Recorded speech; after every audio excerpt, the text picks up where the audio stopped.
Sir Jaganmohan రెడ్డిని చూసి కుటుంబ ప్రభుత్వం భయపడుతుందని చెప్పి ఈ రోజున జగన్మోహన్ చెప్తారు. నిజంగా జగన్ చూసి వేసి ఒక కుటుంబ ప్రభుత్వం భయపడుతుందా? అంటే భయపడే ఈ రోజున ప్రతిపక్ష హోదా ఇవ్వట్లేదు నాకు అనేది జగన్ చెప్తారు. నేను అసెంబ్లీలో కూడా అదే గవర్నర్ ప్రసంగం జరిగేటప్పుడు బయటకు వచ్చేసారు వాళ్ళు డిమాండ్ చేస్తూ. అసలు జగన్ వచ్చేసి ప్రజా సమస్యల్ని ఎక్కడైతే ప్రశ్నించే గొంతును నొక్కేస్తుంది కుటుంబ ప్రభుత్వం అంటారు. అందువల్లనే మా పార్టీకి మా సభ్యులకు హోదా ఇవ్వట్లేదు అంటారు. వైసీపీ పార్టీకి ప్రతిపక్ష హోదా ఇవ్వడానికి కారణం అదే అని చెప్తారు. మీకు ఒక మాట చెప్తాను సార్, నిజంగా భయపడుతుందా టీడీపీ కుటుంబ ప్రభుత్వం? టీడీపీ భయపడటం, కూటమి ప్రభుత్వం భయపడటం అనేది వదిలేండి, అది జోకు. పులివెందులలోనే ఎవరు కూడా జగన్ మొహం చూడట్లేదు ఈరోజు.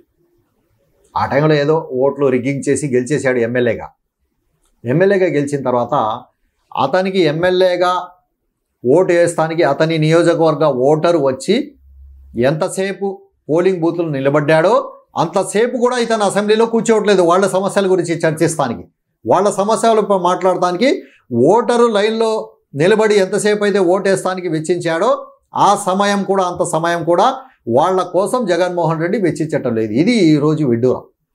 జగన్మోహన్ రెడ్డికి చూసి ప్రభుత్వాలు భయపడటం ఏంటి అసలు నాకు అర్థం అవ్వట్లేదు. అది కూడా అతను ప్రతిపక్ష హోదా కావాలంటున్నాడు. సరే, మాకైతే అభ్యంతరం లేదు, నువ్వు ప్రతిపక్ష హోదా ఇచ్చినా మాకు అభ్యంతరం లేదు. కానీ దానికి ఒక నామ్స్ ఉంటాయి. నువ్వే ముఖ్యమంత్రిగా ఉన్నప్పుడు, ప్రతిపక్ష నాయకుడిగా ఎమ్మెల్యేగా కాదు, ముఖ్యమంత్రిగా ఉన్నప్పుడు ఏదైతే నోటి నుంచి మాట వస్తుందో అది అఫీషియల్ అయింది. నువ్వేం చెప్పావు? చంద్రబాబు నాయుడు గారికి 23 ఎమ్మెల్యేలు ఉన్నారు, ఓ 3-4 మేము లాగేస్తే, ఐదుగురిని లాగేస్తే, వార్డు కూడా లాగేస్తే ప్రతిపక్ష హోదా కూడా వెళ్ళిపోద్ది అన్నావు. అంటే నీ లెక్క ప్రతిపక్ష హోదాకి నీ లెక్క 18 ఎమ్మెల్యేలు కావాలి. నీ లెక్క, నీ నోటి నుంచి వచ్చిన లెక్క. ఈ రోజు నీకు ఎంతమంది ఎమ్మెల్యేలు? అంటే దానికి వైసీపీ 11 మంది. దానికి వైసీపీ ఒక లాజిక్ చెప్పుద్దండి. ఉన్నటువంటి పార్టీల్లో 4 పార్టీలు ఉన్నాయి, 3 పార్టీలు అధికార కూటమిగా ఉన్నాయి, ఉన్నదాని ఒక పార్టీయే కదా, ఆ పార్టీకి ప్రతిపక్ష హోదా ఇవ్వాలనేది వీళ్ళు డిమాండ్ చెప్తారు. ఇప్పుడు ఇంకా వేరే పార్టీ అనేది లేదు కదా, ఇప్పుడు లేనప్పుడు ఈ పార్టీకి ఎందుకు ఇవ్వదు ప్రతిపక్ష హోదా? ఇప్పుడు మీరు చూసుకోండి, ఏ రాష్ట్రం కూడా 4-5 పార్టీలు ఉంటాయి. 4 పార్టీలు కలిసి పోటీ చేస్తే కలవని పార్టీకి ప్రతిపక్ష హోదా ఇస్తారా? అసలు ఏమన్నా లాజిక్? అది లీగల్గా ఉందా? అది ఏదైతే అసెంబ్లీ చట్టాలు ఉన్నాయో దాంట్లో అలా ఉందా? అలా లేదు ఎక్కడ కూడా. నువ్వు 11 మంది ఎమ్మెల్యేలు పెట్టుకొని ప్రజలు నీకు 11 మంది ఎమ్మెల్యేలు ఎందుకు ఇచ్చారని అంత ఎందుకు దిగజార్చారంటే నీ మీద అంత విరక్తి వచ్చింది వాళ్ళు, నీ అరాచకాల మీద. నువ్వు ఏదైతే అరాచక పాలన చేశావో ఇటువంటి వాడికి కనీస ప్రతిపక్ష హోదా కూడా ఉండకూడదు, సైరన్ కూడా ఉండకూడదు. రోడ్డు మీద వెళ్తుంటే, ఇతను వెళ్తుంటే ట్రాఫిక్ కూడా ఆపకూడదు, ఇతని వల్ల మేము స్కూటర్ 5 నిమిషాలు కూడా ఆపకూడదు అని ఆలోచించే ప్రజలు నీకు 11 మంది ఇచ్చి ప్రతిపక్ష హోదా అనేది తీసేశారు. మళ్ళీ నువ్వు అంటే నీ లెక్క 18 మంది, 11 మంది ఉండి నాకు ప్రతిపక్ష హోదా ఇవ్వమంటాడు. నేను చెప్పాను కదండి, ఓటర్ ఏదైతే పోలింగ్ బూత్లో అరగంట గంట నిలబడి ఓటేశాడో అంత అరగంట గంట కూడా వాళ్ళ సమస్యలపై నువ్వు అసెంబ్లీలో కూర్చోవటం లేదు. నిన్న 11 మంది ఎమ్మెల్యేలు వచ్చారు, 11 నిమిషాల్లో బయటికి వెళ్ళిపోయారు. ఇది ప్రజలు చూస్తున్నారు, ప్రజలకు అర్థమైపోయింది జగన్మోహన్ రెడ్డి ఏంటనేది, చంద్రబాబు నాయుడు గారు ఏంటనేది ప్రజలకు తెలుసు. కానీ జగన్మోహన్ రెడ్డి యువకుడు, చదువుకున్నవాడు, ఏదేదో ఎక్కడో చదివానా, అది ఇది ఫస్ట్ క్లాస్ స్టూడెంట్ ఏదేదో చెప్పాడు. చెప్తే ఇంత చెప్తున్నాడు కదా, ఇతను ఏమన్నా డెవలప్మెంట్ ఇంకా చంద్రబాబు నాయుడు గారి కన్నా ఏమన్నా స్పీడ్ వెళ్తాడేమో అనుకున్నారు. కానీ చంద్రబాబు నాయుడు గారి కన్నా స్పీడ్ వదిలేసి చంద్రబాబు నాయుడు చేసి అన్ని ధ్వంసం చేసి వెళ్ళిపోయాడు. రాష్ట్రానికి అమరావతి లేకుండా చేసి వెళ్ళిపోయాడు. సరే, 5 సంవత్సరాలు ఏమన్నా అమరావతి నిర్మాణం ఎలా ఉంటుంది? అమరావతి నిర్మాణం ఏమన్నా ఒక స్థాయిలో జరుగుద్దా? రూపురేఖలు ఏర్పడుద్దా? అమరావతి అనేది ఒక రూపురేఖ వచ్చేస్తుంది. ఈ 5 సంవత్సరాలు అమరావతిను మ్యాక్సిమం కంప్లీట్ చేస్తారు. ఒక ఊరు, ఒక ఏదైతే ఒక సిటీ అనుకున్నారో దాన్ని బిల్డ్ చేస్తారు. చంద్రబాబు నాయుడు గారి కళ అది, ఆంధ్ర రాష్ట్ర ప్రజల కళ కూడా అదే. రాష్ట్రానికి ఒకే రాజధాని ఉండాలని ప్రజలు కలలు కన్నారు. ఆ కళల్ని జగన్మోహన్ రెడ్డి తుంగలో తొక్కేశాడు. చంద్రబాబు నాయుడు గారు మళ్ళీ ప్రజల ఆకాంక్షను ఏదైతే ప్రజలు కోరుకున్నారో అమరావతి నగరాన్ని మాత్రం బ్రహ్మాండంగా నిర్మిస్తారు.